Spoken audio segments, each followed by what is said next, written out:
수술은 결국 뼈를 이동하는 거지 치아를 이동하는 게 아니기 때문에 그 상태로 이는 잘 물리지가 않아요. 그래서 이제 예뻐질 수는 있어도 씹는 게 불편한 상황이거든요.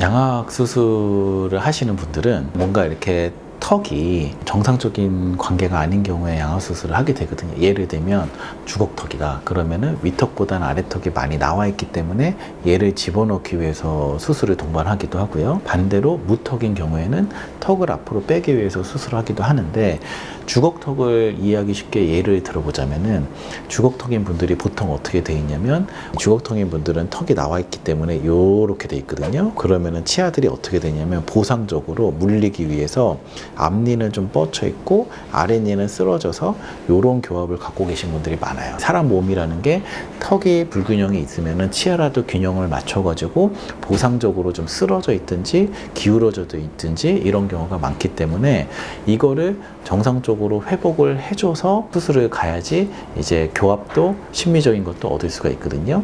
이제 주걱턱인 경우에는 이렇게 돼 있는 사람의 경우에 교정을 통해서 오히려 윗니는 정상 각도로 아랫니도 정상 각도로 만들어서 더 나와 보이게, 그리고 한 번에 수술로 턱이 들어가서 맞춰지는 거거든요. 이런 과정을 가기 때문에 이미 이제 그 턱의 불균형으로 인해서 쓰러져 있는 치아를 정상 각도로 회복하는 그런 교정이 수술 전에 필요하게 되고요. 그리고 그렇게 회복한 것을 수술을 통해서 어쨌든 이동을 하게 되면은, 수술은 결국 뼈를 이동하는 거지 치아를 이동하는 게 아니기 때문에 그 상태로 이는 잘 물리지가 않아요. 그래서 이제 예뻐질 수는 있어도 씹는 게 불편한 상황이거든요. 그래서 이거를 잘 물리게 교합을 맞춰주는 과정이 반드시 필요하기 때문에 수술 후에도 교정을 동반하게 됩니다. 그래서 보통은 수술을 하겠다 하시면은 수술 전에 교정을 하고, 그 다음에 양악 수술을 하고, 그리고 양악 수술 후에 마무리 교정을 하고, 이런 과정을 거치는 게 이제 일반적이긴 하고요. 경우에 따라서는 교정이 필요 없는 경우도 있기도 해요. 그거는 아예 그냥 위아래 물리는 교합을 건드리지 않고 턱을 회전만 시켜가지고 이제 수술하는 경우도 있거든요. 굉장히 케이스가 드물어요. 이제 그런 경우도 있기 때문에 교정이 꼭 필요한지 여부는 이제 병원에서 상의를 하시면 될 것 같고요. 또 하나는, 그러면 수술 전에 무조건 교정을 해야 되냐? 그렇지 않고 수술 후에 교정을 길게 가져가더라도 가능한 케이스들이 있어요. 그래서 이제 일반적으로는 수술을 할 경우에는 술전 교정, 양악 수술, 수루 교정 이렇게 하는 것이 일반적인데, 경우에 따라서는 선수술로 수술을 먼저 하고 그리고 교정으로 마무리하는 경우도 있는데, 이런 경우는 모든 케이스에서 하나진 않고 가능한 케이스들이 있어요. 이렇게 했을 때 장점은 환자분 입장에서 어쨌든 외모가 빨리 좋아지는 거, 수술을 통해서. 수술을 하게 되면 그 다음에는 혈액순환이 확 좋아지기 때문에 치아 이동이 좀 빨라져요. 그래서 수술 후에 교정이 굉장히 잘 되거든요. 그러니까 이제 토탈 시간을 좀 줄일 수 있는 장점이 있습니다. 그래서 만약에 가능하다면 선수술을 하는 게 제일 좋고요. 근데 이제 그런 케이스가 좀 아니다 하면은 이제 원칙적인 방법으로 진행을 하고 이렇게 절차를 이해하시면 될 것 같습니다. 양악 수술 후의 교정은 필수죠. 아까 말씀드린 대로 수술이라는 건 결국에 큰 틀의 뼈를 움직이는 거고 치아를 움직이는 게 아니기 때문에 평생을 이제 약간 부정교합으로 살면서 적응이 돼서 씹히고 있다가 턱이 움직이면서 턱을 집어넣으면 턱에 박혀있는 치아도 같이 들어가는 거거든요. 그러면 씹는 게 달라지고 교합이 바뀌어요. 그러면 그냥 이제 불편함을 느끼게 돼요.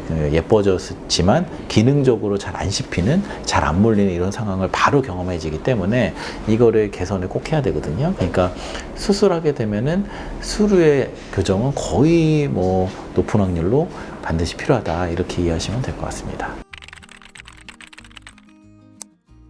절대 안 되진 않고요. 일단 아까도 잠깐 말씀드렸지만 또 주걱턱을 이해하기 쉽게 말씀을 드리면, 만약에 아랫니가 윗니보다 나와 있는 이런 주걱턱 환자가 있다. 그러면 내가 수술을 안 하겠다 하면은 교정이 아래를 집어넣는 방향으로 진행이 되거든요.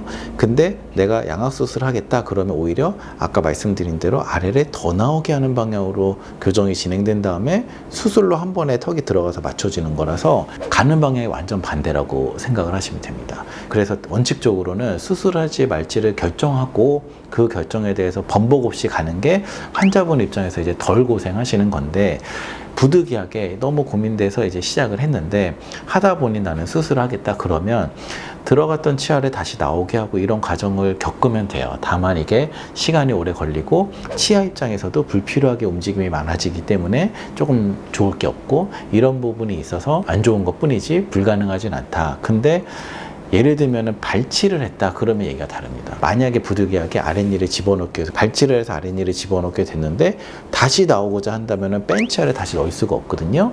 이제 그거는 사실 되돌리기가 좀 쉽지 않죠. 그래서 발치까지 해야 되는 교정이다 그러면 더욱더 신중하게 생각하셔가지고 수술할지 말지를 결정하고 가야 되고요. 비발치인 경우도 마찬가지긴 한데 그래도 가능하기는 하다 이렇게 말씀드릴 수 있을 것 같습니다. 양악수술은 인테리어로 치자면 전체적인 어떤 형태의 그런 틀을 만드는 공사라고 할 수 있고 그 외에 이제 치아 교정은 기능적으로 잘 유기적으로 돌아갈 수 있게 만들어주는 과정이라고 생각하시면 조금 이해가 쉬울까 말씀드릴 수 있을 것 같습니다.